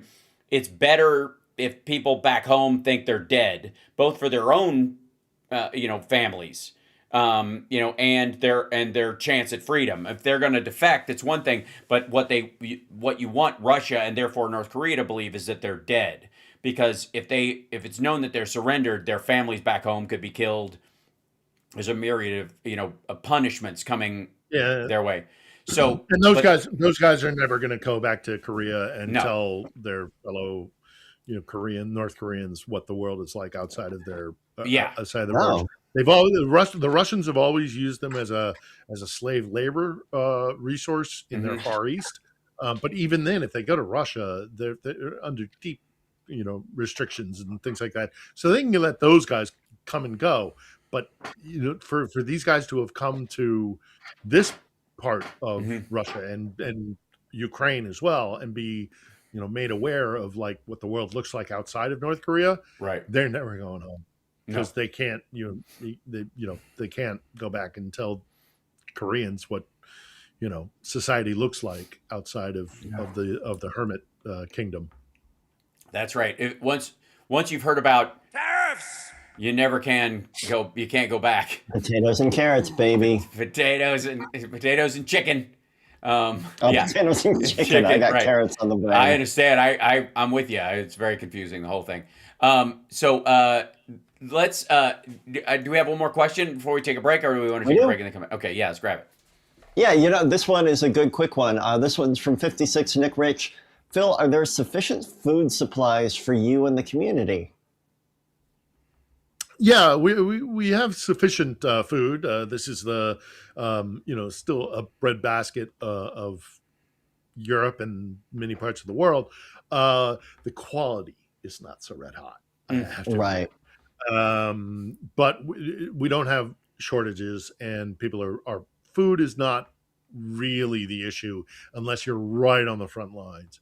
And then you get humanitarian aid and pasta, dried pasta, and things like that. And, that's important. But generally in Ukraine, no, we don't have food shortages. It's not the greatest that I've ever had as an Epicurean myself, but beggars can't be choosers. So So and by the way, I think somebody was asking earlier about reseizing of land. I think it's I just looked it up. It was a 201. I saw there's one from Regina that said, "Has Russia lost more ground in Ukraine than it initially captured since the start?" Yeah. So not quite, but they've recaptured 201 square kilometers between February 11th and 15th, which was the fastest gain of ground Ukrainians have done since the in more than 2.5 years, since they pushed everybody back after the initial attack, really.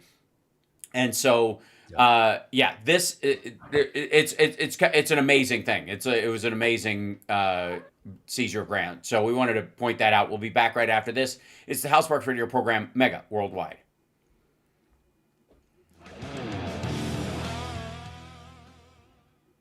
This is Damon, everybody. Aw. Damon. Let me see. I see his tail. Can you see him? Oh, there he is. Who's Damon? What is that? A blue? It is something of a Russian blue, yeah. We have a Russian blue here. A true Russian yeah, but he's blue, a total short hair. He's a mutt. He's got, in the sunlight, you can see he's got little bitty stripes on his tail, and his brother is like just pure tabby, pure gray tabby. So, but he's got like the orange eyes and the same sort of like sleek body and paws and everything. And right now he's checking out my gig bag from last night because it smells like everything that was on the floor of the stage. Oh yeah. He's like, these people walked through people urine to get there. Used Can you wine. imagine what your cords smell like to an animal? I was gifted by when I worked with Marianne Williamson, her ex sound guy, when he walked off the job, which should have been a sign to me at the time, but thinking back, but yeah, maybe he left me a box of cables, for the sound system there, whatever, like a milk crate full of just cables, and they were sticky where the rubber starts to break down, that kind of thing. Oh God, those were old. Oh yeah. And then under them though were 5 sure SM58s, like, oh my God, classic, and like with the aged diaphragm, so they're really smooth sounding. So that was like the big win. Those I took. Those I kept for myself. Yeah, but the cable, thank you. Those when they break down over time and they start to soften, the fresh ones aren't quite as good. But if you've had one for a while, you know what, Hal? Quickly before we go back, my favorite mic were the lip mics that you get from the BBC. Have you ever seen those? Yeah. I am happy, you are happy. Let us be happy together, whether the weather is cloudy or sunny. I will always be your funny honey bunny. I am lucky, you are lucky. Let us get lucky together, whether the weather is cloudy or breezy. I'll be there to say, hey, come on, let's take it easy. 'Cause isn't it nice to have the friends that you do? And isn't it nice that the sky is so blue? And isn't it nice to say I love you, chugga chugga choo choo, woo woo.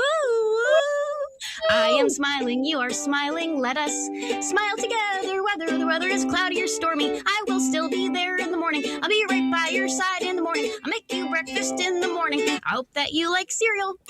I really do. So I do want to do a little bit of a piece of good news, and this is going to be just a moment of me, point of order, Mr. Chairman, nerding out. That we've been talking about how Ukraine is ahead on solid state batteries, and that they've made a lot of progress, which moves us away from lithium ion. MIT has developed a concrete, a concrete battery that packs 10 times more power than lithium ion batteries, and this may be the key to your power bank for your house being the foundation. So when they build a foundation, and you wouldn't even need the entire foundation to do it, probably an 8-foot square area would probably be enough to store energy enough for the average home. and that eventually in Sounds great. future entire facilities could be built on this principle. At least in the foundation. You wouldn't want to put it in the walls necessarily, but not that it's bad in particular. But this is a ginormous step forward in alternatives to lithium-ion batteries, and it's pretty great. It's like and this is one of those things where AI is helping them speed up the design and implementation of a lot of these things, which would have taken decades. It's shortening that time. So one of the upsides, just saying. And then of course the Terminator, when the Terminator shows up, he will look more like the Thing than he'll look like the Metal Skeleton. But what's your happy ending, Johnny Million? My happy ending is actually a proxy of Hal Vickery. He wanted to let us know that he made a donation a couple of weeks ago and last week that covered the rest to buy a generator at the GoFundMe. Oh, based on what we talked about last week. So Hal, he just bought a whole generator for everybody. Thank you so much, Hal Vickery. You're such a valuable member of the community and such a good guy, and we can't tell you how much that means a lot. So thank you, really appreciate it. Now I know we have a couple more questions. Do we not, Johnny Million? We got. Yeah, yep. I've only got one more because we were talking about so much other stuff. I closed the lid on the question box, but I've got one more. Okay. And this one's again from Ed3D Tech. Can you ask Philip to screw with reporters about the way they pronounce Zhytomyr? Most Americans Zhytomyr? Zhytomyr? Yeah, which is not how it's pronounced. Yeah. So screw with them, Phil. Well, I would if I wanted to engage with them, but I really don't. Especially since I can't go talk to my former colleagues at Fox News because I was part of a lawsuit against them. That's I'm not going to be talking to them. Yeah, well, they killed a friend of mine. Cool. Pierre Zakrzewski. Pierre Zakrzewski, who was a cameraman and a very dear friend of mine. We used to commute to work every day at Fox News. There is a current legal lawsuit which I gave testimony in as to the way they put Pierre and their local Ukrainian fixer in harm's way needlessly and with disregard for their safety. And I'm not going to be talking to them anytime soon. And I hope they get sued. I hope the attorney who took my affidavit is successful because I do believe that they killed my friend. So I'm not going to be talking to Fox News anytime soon. I'll tell you that. My other fellow colleagues in the Western press corps. Look, it goes back to what I kind of said earlier in the show, and that is that they're just not adequately equipped to cover this story as well as they need to be. And I know that makes me sound like a jerk and kind of like arrogant and conceited, but I've lived here for the last 4 years. I've gone through every day, every night, with some very small excursions out. And I speak to Ukrainians on a daily basis. Very soon, and again, I don't want to go into the specifics. I'm going to be on a train going to a frontline position to spend some time with a Ukrainian unit. We are not being served by our press corps, and I wish I could tell them to learn things like Zhytomyr or how to say Kyiv properly. Right. It's a two-syllable word, guys. Yeah, right. So I'm very hypercritical of them. And look, before we leave, I will say that tomorrow being the anniversary, I'm considering doing a little quick something, but we have already recorded our episode for the week, and it's with Jonathan Fink from Silicon Curtain. If folks are not familiar with Silicon Curtain, there are several channels out there that are doing the job of the press corps that should be being done by professionals, but are instead being done by, some very well intentioned experts in the area, and Jonathan's one of them. I've spoken to him remotely from his home in Oxford, but he was here in Ukraine recently on a delivery and a kind of a delivery of vehicles, and then kind of a fact-finding mission. And he's our guest on the show. This is a collaboration between On the Edge and Silicon Curtain. He is a very knowledgeable man about these parts of the world and what's happening here. And he also does the same thing I do, and that's talk to and platform people with really, intricate knowledge, and, Ukrainians themselves or Russians. And it's a good episode. So I hope people will watch it, but I hope people will take a moment in time, today, tomorrow, the 22nd is the actual anniversary, and give some pause and some thought to the Ukrainians who are literally suffering a war for the benefit of the Western world and are suffering deeply for it. So give a thought to those people and to Ukraine. And, and if you think long enough about it and you feel so inclined, give a little bit of money to an aid network, whether it's Ukraine Children's Action Project or Generators for Ukraine. These are two organizations I personally am involved with, so I can vouch for them. But just remember that Ukraine is suffering, and it's a genocidal imperial war that has seen so many war crimes and so much pain and suffering and trauma. It's long overdue that it ends, and we have the capacity to make it end. So give some thought to the Ukrainians on this anniversary. Absolutely. And let's hope that Moscow loses, because it deserves to lose, and Putin needs to be punished. Agreed. I don't know if someone is slow clapping this entire conversation or someone at WCPT. I think he might be accenting some points by slapping his thigh. Oh. Or someone's getting spanked there, which is, whatever. Yeah. No, that's me clicking and closing my earbud case. Oh, gotcha. Okay, sorry. Okay, I was like, I was like, sorry, I'll stop. I put it down. That's okay. I understood. Right. So, I think you're underestimating Donald Trump's Board of Peace and the $10 billion that he's sending to Jared Kushner to oversee for God knows what, until such time as they start the rebuilding of Gaza, which they never actually have to do. And that money can just sit in an account like a slush fund to be loaned out or leveraged any way they see fit. I would like $10 million. Sure, yeah, billion. Joining, by the way, these are the people who are in the Board of Peace: Armenia, Azerbaijan, Bahrain, Cambodia, Indonesia, Israel, Jordan, Kazakhstan, Kuwait, Mongolia, Pakistan, Qatar, Saudi Arabia, Turkey, United Arab Emirates, Uzbekistan, Vietnam, Albania, Belarus, Bulgaria, Hungary, and Kosovo. Africa is Egypt and Morocco. South America is Argentina and Paraguay. And North America, I don't know why it's listed as North America as El Salvador, but sure. That'd be Central America at best, I think. It's funny, but okay. Yeah. Who's not in it? Let's see. Austria, France, Germany, Greece, Ireland, Italy, New Zealand, Norway, Poland, Slovenia, Spain, Sweden, Ukraine, and the EU and the UK. The Vatican also passed. And then Trump revoked Canada's invite, even though they hadn't honored it yet.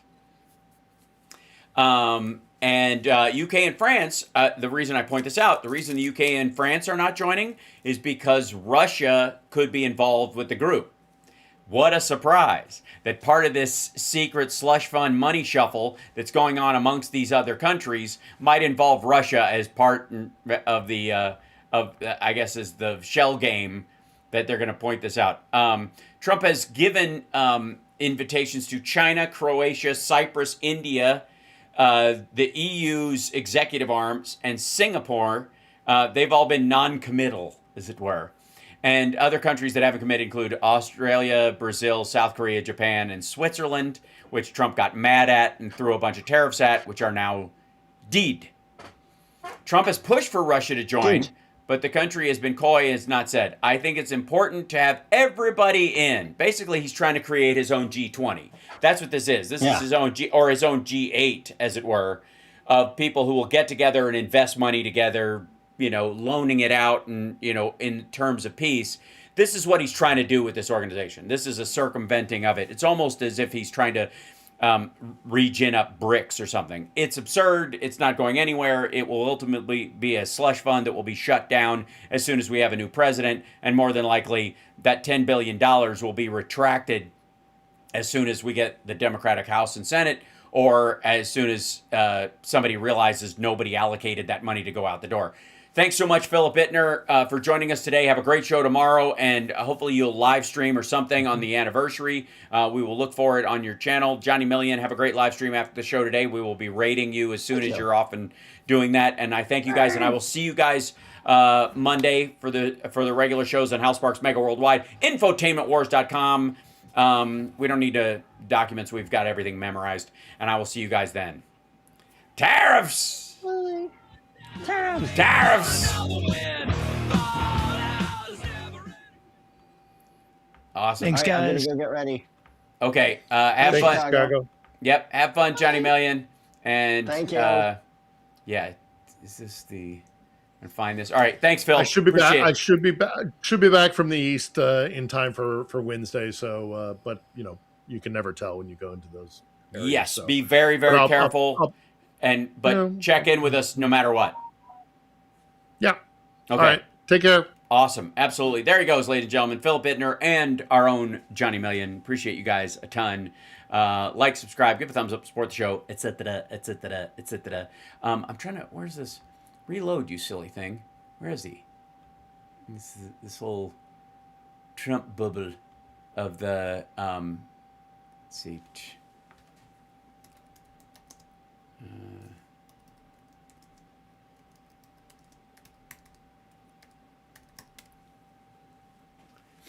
See if he yells, tariffs! Where is that thing? I've got, yeah. Without tariffs, what would you do? You know what? Everybody would be bankrupt. Everybody. The whole country would be bankrupt. Everybody. Without tariffs, what would you do? You know what? Everybody would be bankrupt. Everybody. The whole country would be bankrupt. And I have to wait for this decision. I've been waiting forever. Forever. And the language is clear that I have the right to do it as president. I have the right to put tariffs on for national security purposes, countries that have been ripping us off for years. You know what they were doing? Using tariffs. Yeah, that's the current state of affairs. All right, and by the way, let me know, CSL, when we're ready to do the raid, or when I'm clear to go. Guests for Monday are David Clayton, who's also running for running in North Carolina, and Tara Devlin. Yay! Awesome. So we got a Democratic candidate and Tara Devlin on Monday. Very exciting in the morning. And then I want to get, I want to get back is Dr. K, the body language guy, because he's been doing a lot of stuff about Epstein's escape plan lately, and I'd love to pick his brain. Let's ask him questions, really get to it. And delve into that part of it. Let's see. Is this Trump? The election, November 5th, and it's other things, but it's all... It's also tariffs. Tariffs! Tariffs! Oh, and CSL, we're going to definitely need that as a drop, I think, right? Tariffs! And then the... I'm so easy. Chicken and Because they want to cheat. The only way they can cheat is if they... Look, we can stop them so easy. You know what they say? We don't want voter ID because it's racist. Okay? That's a good one. It's racist, no. Tariffs! Tariffs! It's just like men and women's sports. All right, thanks, CSL. And then potatoes and chicken. I'm gonna need that one as well because that's amazing. That said, love you guys. I'll see you later. Enjoy Johnny Million's stream. Hit the like, share the show. Thank you guys for the super chats today. I'm going to part of my honeydew list for my own show is to get the events list back up and running, because it crapped out. That would let everybody know the sort of, as people were doing bits and super chats, that it would be a running list on the thing, and it stopped working. It stopped updating for some reason on Streamlabs, and I don't know why. And so I took it down, but I'm gonna build one from scratch, because that's the upside of AI. Goodbye software.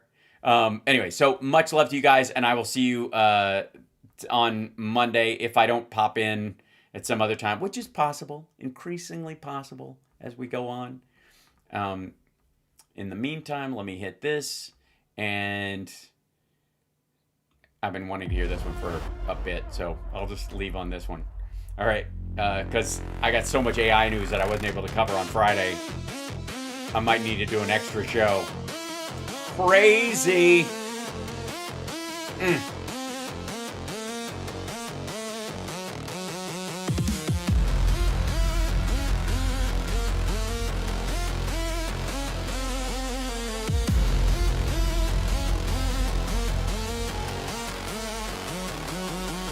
The fridge hums low, the lights flicker bright. Microwave's got a mind tonight. The thermostat whispers in the dark. Charging port spark like a steel heart. The toaster's on, the kettle screams. The coffee maker's brewing skin.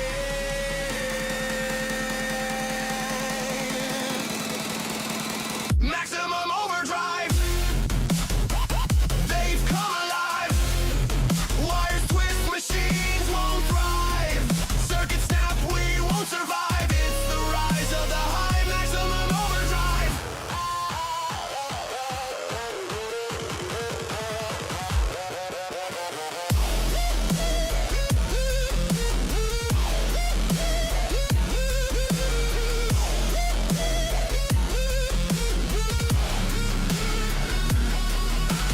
Vacuum's got vengeance in its roar. TV's no longer for keeping score.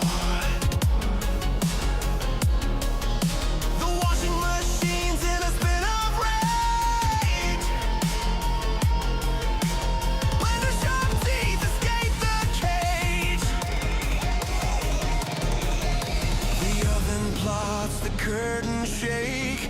Every gadget wide awake.